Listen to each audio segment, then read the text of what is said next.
À 2 pas des villages, et même au beau milieu des champs cultivés, le blaireau installe parfois son terrier. À cet endroit, la discrétion est loin d'être le souci principal du blaireau. La terre, rejetée au moment des travaux de creusement, forme en effet d'énormes tas, bien visibles, devant l'entrée du tunnel.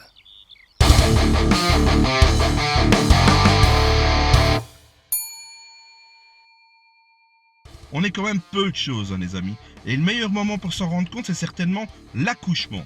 Alors moi, je suis devenu papa pour la seconde fois en 2019, et les 2 fois, j'ai assisté à l'accouchement de ma femme. J'aurais raté ça pour rien au monde. On va prendre quelques minutes pour en parler de ça, parce qu'il y a comme une espèce de secret quasiment sacré autour de ce moment par lequel la plupart des femmes passent au moins une fois dans leur vie. Et j'ai envie de dire à toutes les femmes un truc très sincère, vraiment.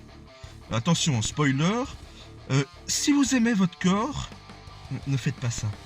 Parce qu'on entend toujours « donner la vie est un moment magique, unique ». Oui, mais c'est aussi une putain de boucherie, les filles. Déjà, quand ta femme sent que les contractions se rapprochent, tu pars à l'hosto, et arrivé là-bas, en fait, t'apprends qu'il va encore falloir attendre plusieurs heures, le temps que le col de l'utérus se dilate jusqu'à 10 cm pour permettre au bébé de passer.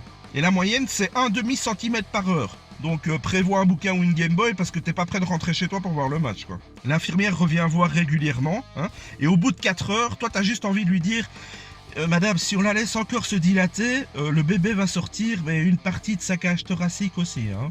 Et quand le travail est vraiment bien entamé, là, ta femme, elle commence soi-disant à ressentir des douleurs. Bon, moi je pense que c'est surtout pour se rendre un petit peu intéressante au vu de la posture désavantageuse dans laquelle elle se trouve, hein. Mais bon, dans le doute, moi, je propose un dafalgan. Mais elle, non, elle demande une péridurale pour la soulager. Et moi, ma femme, je peux vous dire que si l'infirmière a essayé de négocier pour attendre encore un petit peu, elle a très rapidement compris que si l'anesthésie se pointait pas sur le champ, il allait avoir un massacre, quoi. Donc on lui fait la picouse, et 10 minutes après, elle a fermé sa gueule, et le bébé se présente. Alors moi, à chaque fois que j'ai assisté, évidemment, au début, les sages-femmes te disent « Aidez-la, monsieur, tenez-lui la tête pendant qu'elle pousse ». Et toi, tu t'exécutes, t'as envie de bien faire. Mais après 3 minutes, tu te fais dégager comme une merde par ta femme, hein, qui n'est plus ta femme d'ailleurs à ce moment-là, hein. Non, non, là sur le lit, c'est Hannibal Lecter, quoi. T'oses plus poser ta main sur son épaule de peur de te la faire bouffer. Alors la coucheuse te demande si tu veux regarder le bébé sortir.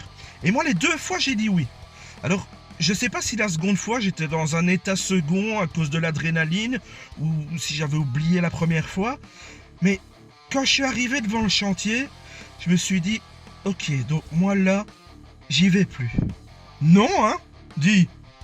Te dire que tu retoucheras un jour ta femme alors que t'as ça devant les yeux, c'est comme trouver un chat écrasé en face de chez toi et aller trifouiller dedans avec tes doigts, quoi. Là, tu regardes, tu sais plus si c'est l'avant, l'arrière. Il y a du sang partout. Et les infirmières, elles ont le sourire. Alors au bout d'un moment, le bébé sort, hein, et toi, tu pleures comme une merde, évidemment. Au bout d'un moment, tu te dis quand même, putain, j'espère qu'elles vont nettoyer leur merdier, parce que moi, je vais pas dégueulasser mes sièges pour rentrer, quoi. Alors toi, tu crois que c'est fini, mais non. Parce que la sage-femme, elle est toujours assise devant ta femme, elle attend. Et ça peut prendre un moment. Et vous savez ce qu'elle attend? Le placenta.